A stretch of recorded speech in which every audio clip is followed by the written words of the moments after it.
Welcome to the Deep Dive, the place where we move past the headlines and tell straight down into the core data. Today, we are undertaking, well, a really critical analysis of a recent red carpet moment, one that's captured, maybe surprised, and definitely delighted the entire fashion industry. It's a singular look that manages to be simultaneously delicate, pretty aggressively edgy, and strategically sophisticated all at once. We are, of course, talking about Jenna Ortega at the InStyle Imagemaker Awards 2025. This prestigious gathering took place just recently, October 23rd, out in Bel Air, California. And the actress, she's 23 now, famous recently for her, let's say, adherence to a really chic, gothic aesthetic. Well, she completely upended expectations, stepped out in this breathtaking, totally unexpected lavender-toned ensemble. Now, we've gathered multiple sources, looked at the commentary, and they all seem to confirm this appearance wasn't just, a pretty photo opportunity. It feels like a significant, deliberate milestone in her continued evolution as a contemporary fashion icon. So our mission here really is threefold. First, dissect the outfit piece by piece. Second, understand the deep significance of the event itself, why this event mattered. And third, explore what this calculated aesthetic pivot, this move to lavender, reveals about her status. Her status is one of the most powerful and influential figures in entertainment and style today. This is fundamentally about understanding fashion as communication. Right? Absolutely. And that emphasis on communication is, I think, spot on. Looking through all the data, the industry commentary, it is absolutely clear this moment is far more complex than just, another celebrity fashion parade.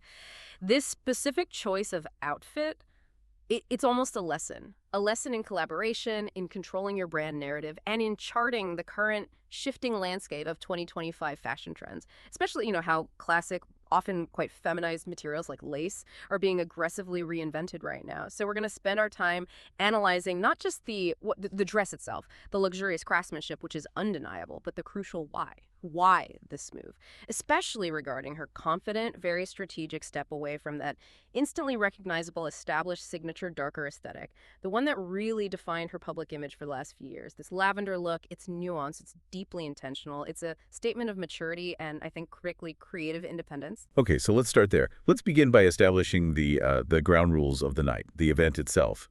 Section 1.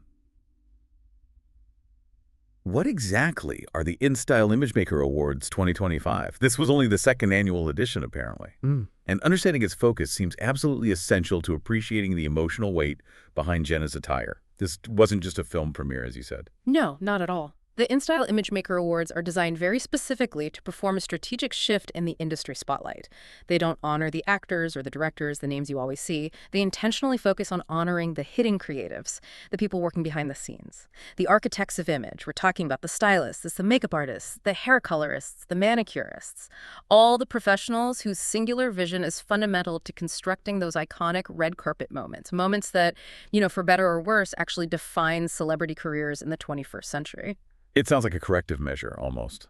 For an industry that tends to only celebrate the face of the brand, the person wearing the clothes. Precisely. That's a great way to put it. The official sentiment behind the awards, and you see this across the sources, is highly instructive. They are celebrating the biggest names behind the biggest names. That's the phrase they use. The organizers explicitly recognize that in modern Hollywood, image is, well, it's everything. And these collaborators, the stylists, the artists, they are the strategic minds whose work truly turns a celebrity's visual presence into quantifiable currency. Currency, wow. That's a blunt way to put it, but probably accurate. It is. If a star's ability to sell a project or a brand or a product is their greatest asset, then the image makers are the ones constructing the intricate financial and cultural framework around that asset. They build the value. Okay, that framing image as currency, collaboration is the architecture, building that currency. It makes the choice of this particular lavender dress, and indeed Jenna's attendance, feel incredibly intimate and profoundly symbolic. She wasn't just there fulfilling some contractual obligation, showing up to be seen. She was there to honor the very foundation of her public image. She absolutely was. And this is where the personal connection becomes the key narrative thread. You really can't understand the look without this context. Jenna wasn't just a guest. She was the presenter of the highly coveted Future of Fashion Award. And the recipient, not just some high-profile industry figure she barely knew, it was her longtime, immensely trusted stylist, Enrique Melendez. This relationship, that bond, it transforms the entire red carpet appearance. It shifts it from mere fashion into an act of really heartfelt tribute. So every detail of her outfit, therefore, had to reflect the success and, crucially, the mutual respect inherent in that working partnership. You mentioned her speech earlier. The sources we looked at recount her words as being incredibly powerful, perhaps surprisingly candid about the darker side of being a young star and navigating the industry. The candor was remarkable. Yeah. She delivered a genuinely emotional speech. Yeah. She declared quite publicly that Melendez was one of the first people who ever made me feel seen or heard. Now, when you consider the context of the Hollywood machine, the fact she's been working professionally since she was literally a child, that statement carries enormous weight. It strongly implies a long period where she felt overlooked, or maybe worse, just used, molded. That quote, one of the first people who ever made me feel seen or heard, it absolutely hits the central nerve of the issue, doesn't it? And she continued, apparently, recounting the often difficult experience of growing up in the industry, learning, as she put it, to be a puppet. Yes, she used that specific term, puppet, multiple times, according to reports, to describe that experience of early celebrity life. And it paints a really stark picture, doesn't it? Feeling like you just had to stand there, take directions, and simply wear what you were ordered to wear. Often, she implied, without her comfort or her identity, or frankly her input being considered at all. And she explicitly contrasted that formative experience, that feeling of being a puppet, with her relationship with Melendez. She said that he always took everything I said with the maximum importance, respect, and care. Let's not just gloss over the significance of that specific language, especially in 2025. To publicly call yourself a puppet, that's a pretty serious indictment. An indictment of the way the celebrity styling ecosystem frequently works, maybe especially for young female stars. What does that tell us about the standard operational model she felt she was rejecting? Oh, it speaks volumes about control and agency, or the lack thereof. In the, let's say, typical celebrity stylist dynamic, especially when a star is young or transitioning maybe from a youthful role to a more adult identity, the stylist is often the authoritative figure. They're dictating the look based on commercial needs, which brands need exposure, what aesthetic aligns best with current PR goals, The star can easily become just a passive model, a beautiful hanger for a highly commercialized image. So by stating Melendez respected our input, gave it maximum importance, she's signaling something huge. She's signaling that their collaboration is a conscious, active co-creation, where her personal voice, her comfort level, her evolving aesthetic preferences, they aren't just acknowledged, they're given priority.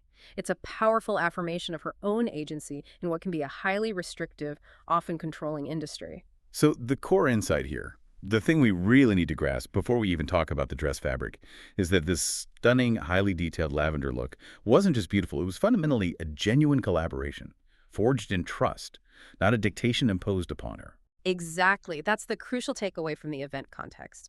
It wasn't a garment chosen for her potential commercial impact alone. It was a garment chosen with her, reflecting a shared artistic vision and reflecting the successful negotiation of her personal edge with high fashion elegance.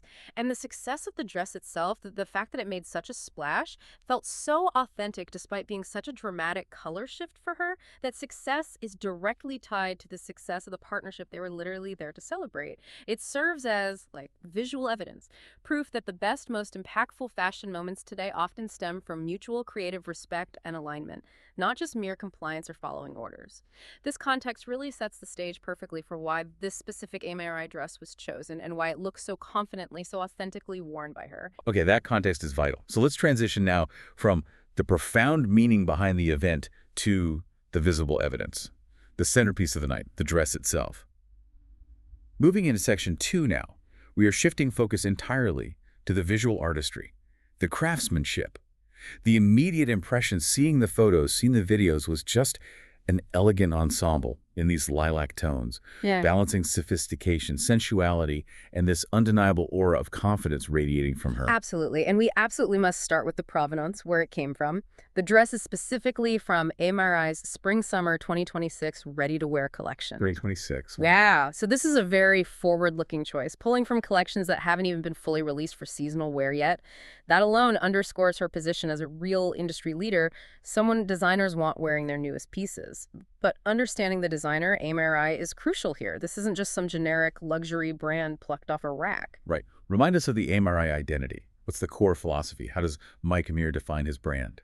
Okay, so AMRI, founded in 2014 by Mike Amiri, based in Los Angeles, and it's really defined by a specific kind of tension. The brand is known for fusing, quote, rock and roll influence with world-class luxury craftsmanship. Ooh.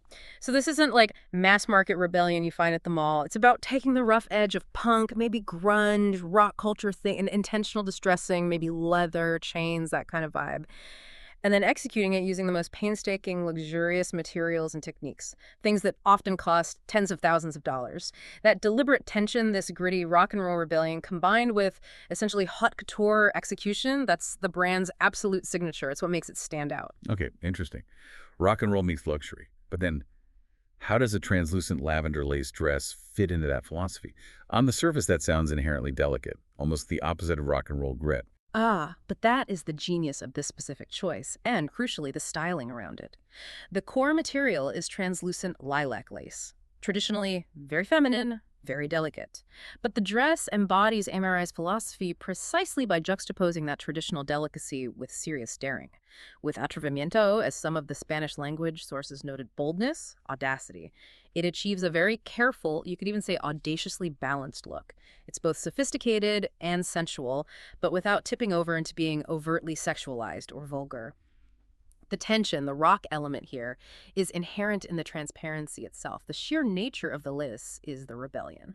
Okay, let's drill down into the specifics of the craftsmanship then, particularly the bodice, because this sounds like where that balancing act between the daring transparency and the required sophistication truly plays out. Absolutely. The bodice is key. It features a profoundly plunging neckline, really deep, which is always a high-risk, high-reward feature on any red carpet. And the body of the dress, essentially, is this transparent lilac lace, very revealing in potential.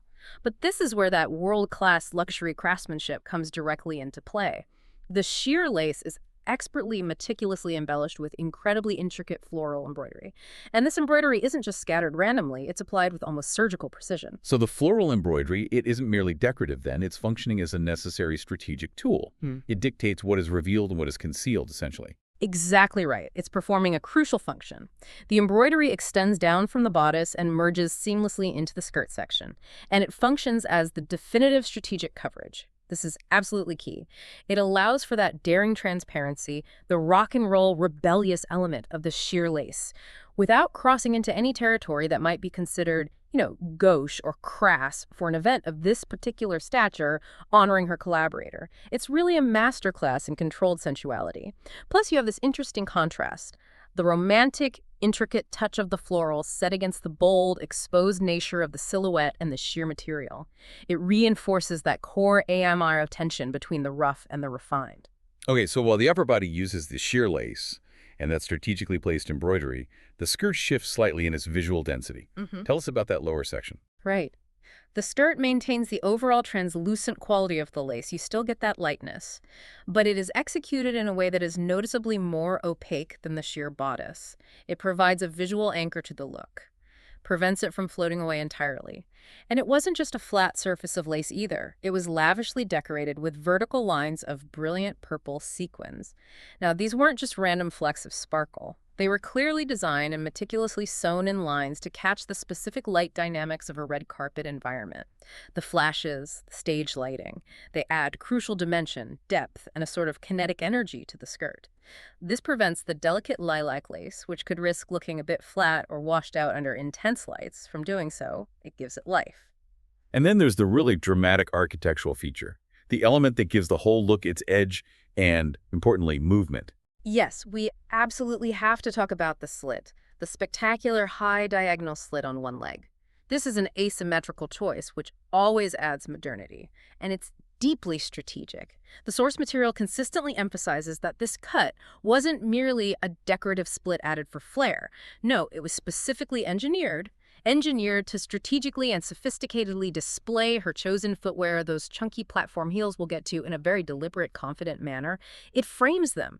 That sharp diagonal cut breaks up the vertical flow of the lace and the sequins. It introduces a dynamic, almost aggressive, asymmetrical movement that feels inherently rebellious and modern. It just screams confidence. It proves she is in full control of this sophisticated, very adult fashion era she's inhabiting. It's really fascinating how every single element, from choosing a relatively delicate fabric like lace to the aggressive plunge of the neckline to that sharp diagonal cut, is seemingly used to reinforce this image of her as someone taking calculated risks. It truly is. It's a cohesive vision. The entire presentation, the lace's audacious transparency, the deep plunge, the high cut, pulling from a future collection, it's all an expression of a star who is fully mature in her style choices. And crucially, working with a creative partner, Melendez, who clearly respects and amplifies her desire to push boundaries intelligently. It's not rebellion for rebellion's sake. It's considered rebellion. Okay, let's move into section 3 now, focusing really intensely on the intentional use of color, the textures involved, and those critical layering choices you mentioned. Because the lavender tone itself, that's the first thing that hits you. It represents such a significant, highly visible departure from the Jenna Ortega aesthetic that had become so firmly established. Absolutely. And this color choice, lavender or lilac, it's not random. It's not just, let's pick a pretty color. It is widely noted by industry analysts, fashion commentators, as being an ascending trend in 2025 fashion. Now, while soft purples are, classic colors, they come and go, but their current prevalence and, importantly, their application often used in really bold silhouettes like this one, or in sheer revealing fabrics, reflects a broader aesthetic evolution happening in high fashion right now. It's a move toward more daring, more experimental pieces generally. This lavender isn't meant to be shy or demure, it's demanding attention. And connected to that, we're seeing a lot of discussion around what some sources are calling the lace renaissance. Yeah. Historically, as you said, lace was confined to very specific roles, right? Yeah. Seen as delicate, ultra-feminine, often relegated to subtle layering, or literally just undergarments, hidden away. And that definition is completely obsolete in 2025. Totally outdated. Lace is undergoing a profound transformation in how designers are using it. They're presenting it boldly, visibly, as the main event, not just a detail, and often combining it with highly unexpected materials or silhouettes. Things like chunky platform shoes, maybe distressed leather jackets thrown over it, or, as we see in this case, the aggressive texture of the accompanying coat. The sources describe this new direction as actively challenging the traditional, reserved, almost hidden notion of lace. Technically speaking, we're seeing designers play with variations in thread weights, in weave density. This allows the fabric to hold more structure, even architectural shapes, while still maintaining transparency. It makes it suitable for these modern, visible, and yes, rebellious silhouettes. So the AMRI dress, which is fundamentally this translucent lace, becomes a perfect, modern example of this trend. Delicate material, yes, but absolutely not a reserved silhouette. Precisely. It's a statement piece embodying this shift. She's signaling she's not afraid of the fabric's historical connotations of femininity or delicacy, but she understands how to utilize its modern incarnation to maintain her established edgy brand. But what truly elevates the look, takes it from just a trendy dress to something conceptually sophisticated, is that crucial element of contrast. It's the coat and the accessories. They were very carefully chosen to interact with the gown, not just sit alongside it. Right. Okay, let's address the practical element first. You mentioned the coat. It was late October in Bel Air, California. So a coat was probably a functional necessity against the cold night air, right? Functionality definitely played a role, but it met pure high-level style. Jenna chose to drape herself, and the way she wore it draped over the shoulders is also key in this striking short coat. The texture was noticeable. Fuzzy wool, or perhaps the high-quality synthetic fur, very tactile. But the absolute masterstroke was the color choice. A deep, rich, dark burgundy. Or maybe a deep maroon? That specific shade. Ah, okay. That color choice represents a masterful use of color theory, really. Color superposition. You have the cool, pale, almost ethereal, translucent lavender of the dress set immediately against the rich, warm, almost heavy, and somewhat aggressive tone of the burgundy coat. That is an immediate visual clash, but in a good way. It's sophisticated styling at its absolute finest. That clashing yet complementary contrast of tones creates an instantaneous high-impact visual interest. It commands your attention and crucially avoids the potential monotony of just head-to-toe pale lavender. It utilizes these complementary yet contrasting purples, the warm, almost earthy, deep burgundy against the cool, airy, lighter lilac to reinforce her public narrative. This juxtaposition reinforces her identity as a star who consciously rejects predictability in fashion. She absolutely could have chosen a safe white or maybe a silver wrap that would have been expected, maybe even prettier in a conventional sense. But she chose the visual weight, the depth, the slight aggression of burgundy. Interesting. One of the sources used the term rudeness or rudeza to describe the effect of that color combination. That seems like a very specific, almost provocative choice of word for such a seemingly soft dress. Was the analysis clear on why they chose that term? Yes, it was quite specific. The analysis suggested that the combination itself, the lavender and the burgundy, suggests both high elegance and that interesting sense of rudeza or roughness.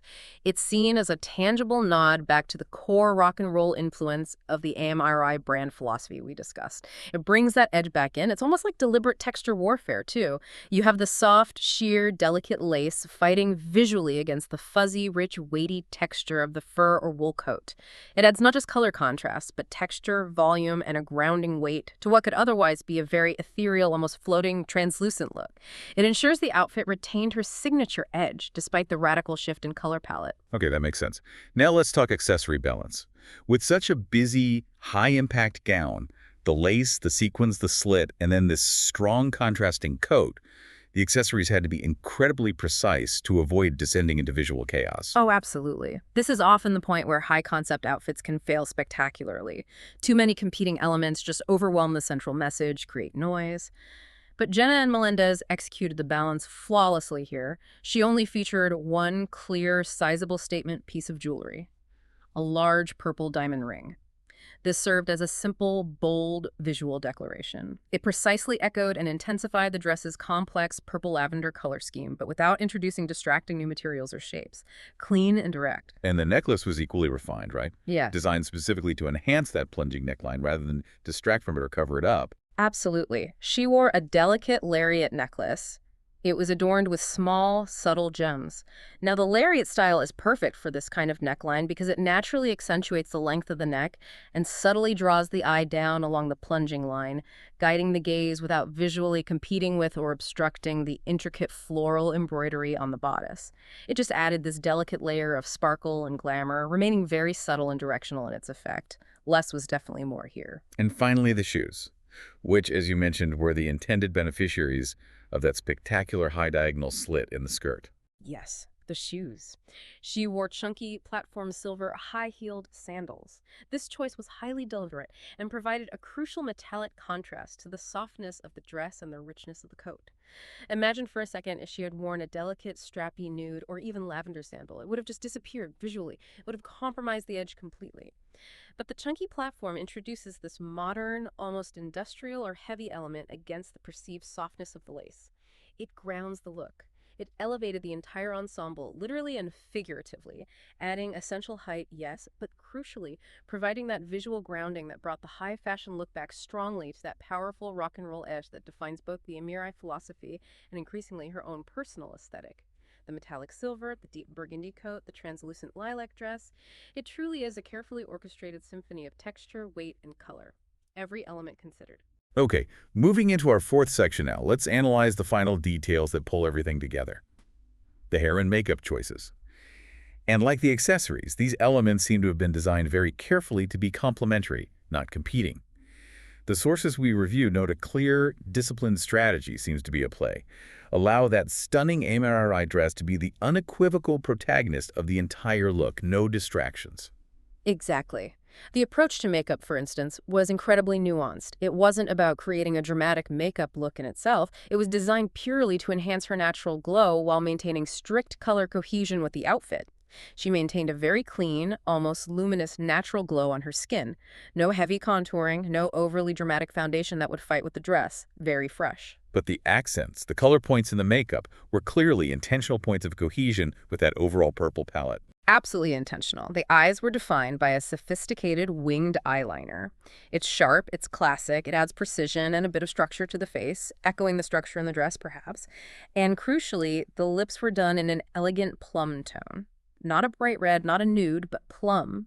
This provided that necessary visual cohesion with the lavender and purple palette of the entire outfit. It avoids that common celebrity mistake of introducing a completely disconnected color, like a bright, distracting red lip that just pulls focus for no reason. It was meticulous visual storytelling, unified and harmonious, without any excess noise. And the hair choice. Arguably, this was the most strategic element in its apparent simplicity. It really was. Her hair was left loose, styled in soft waves, and parted cleanly right in the center. Now, this might seem simple, almost effortless, but it is a profoundly deliberate decision in the context of this outfit. Had she opted for a highly intricate updo, a tight bun, complex braids, something sculptural, it would have inevitably competed visually with the rich texture and intricate detail of the sheer lace dress and the heavy structure and texture of the burgundy coat draped on her shoulders. Too much going on up top. By keeping the hair simple, flowing, polished, but relaxed, she ensures that the attire's intricate details, the embroidery, the sequins, the cut, can truly shine without any visual competition or clutter around her face and neck.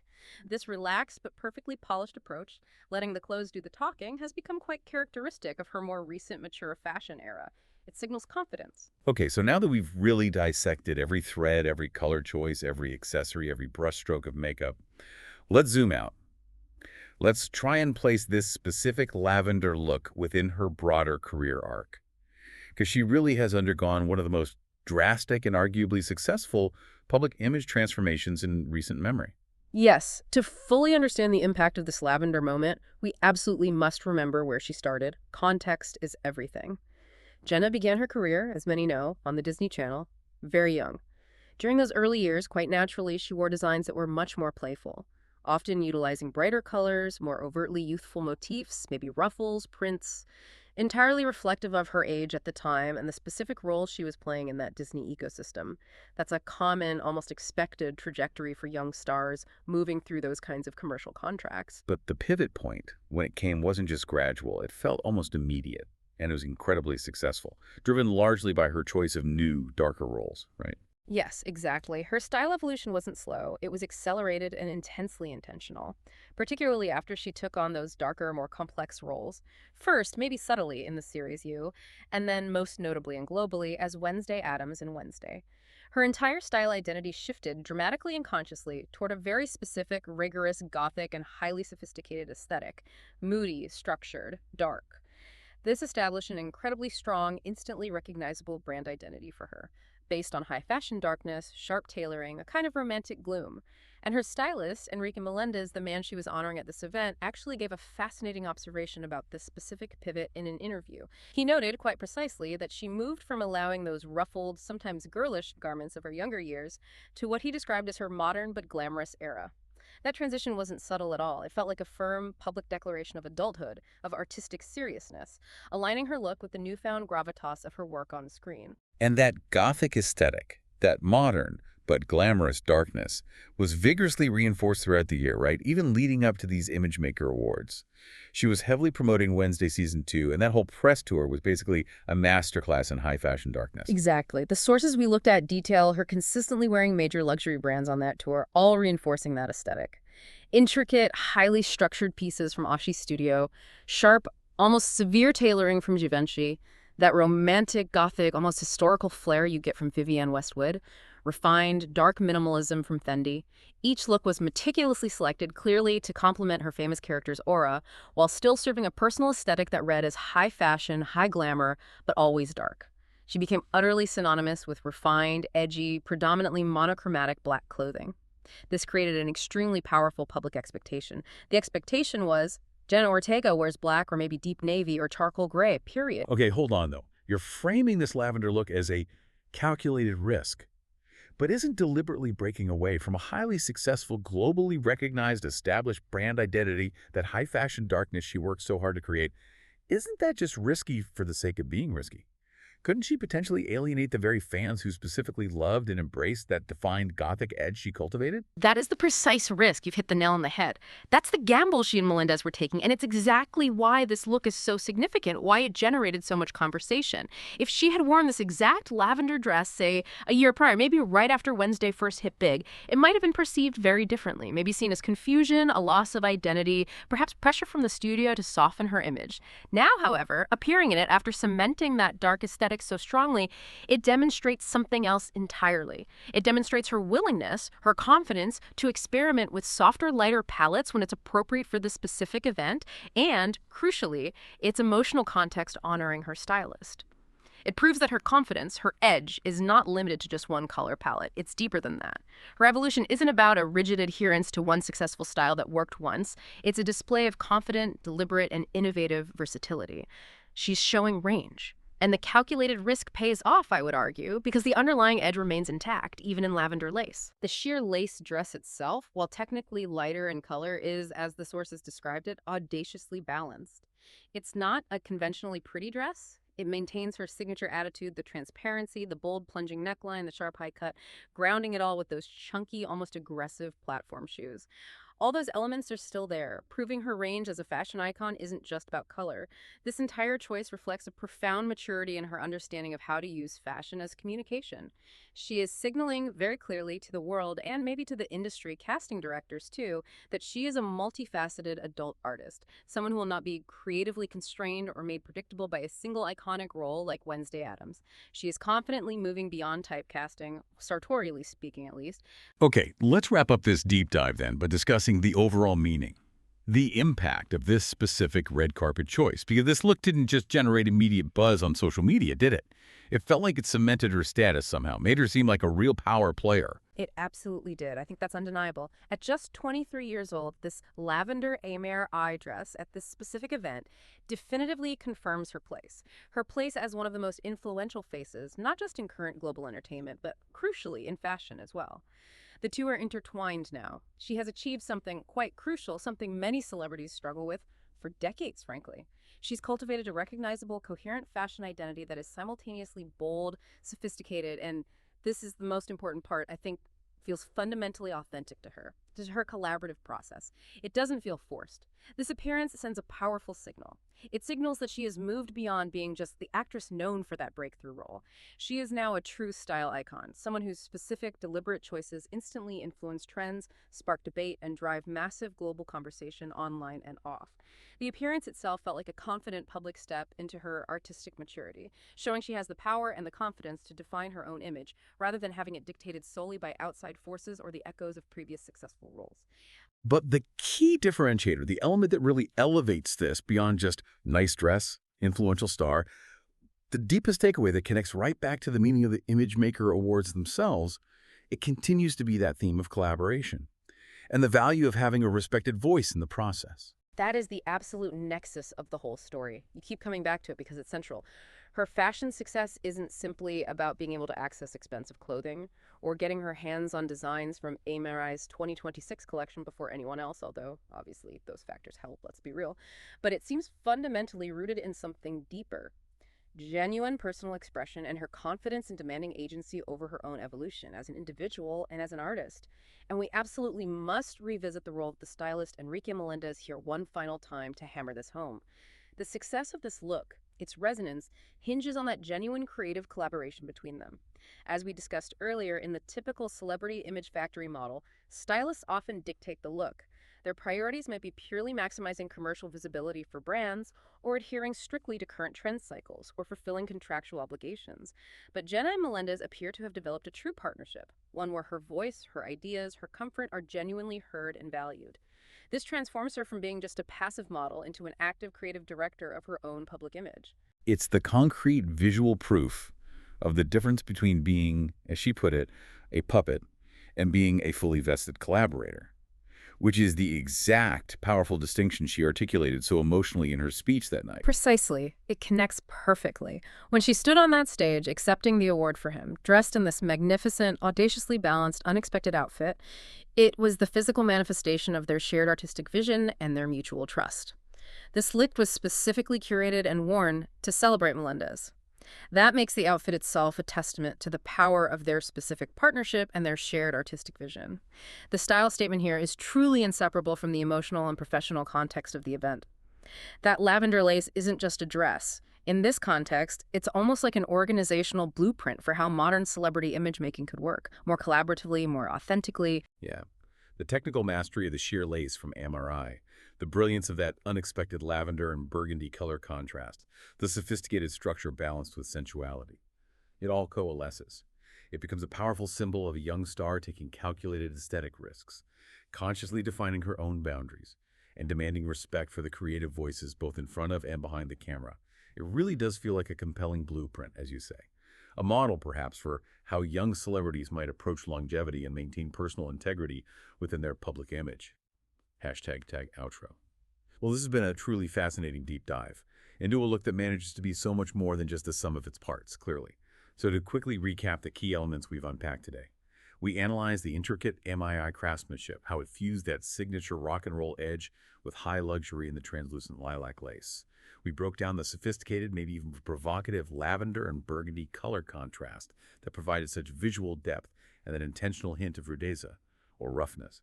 And most importantly, I think, we noted the profound emotional and professional significance of her wearing this revolutionary look specifically to honor her stylist, Enrique Melendez, really demonstrating the power of genuine artistic collaboration. Absolutely. And if we try to connect this specific moment to the bigger picture, the broader entertainment and fashion industries, Jenna Ortega has arguably set a very high bar here, and maybe even a precedent that suggests celebrity fashion at its best must challenge expectations, not merely follow trends or just meet the baseline requirements. She has proven pretty definitively with this look that evolving your aesthetic doesn't necessitate abandoning your core edge or identity.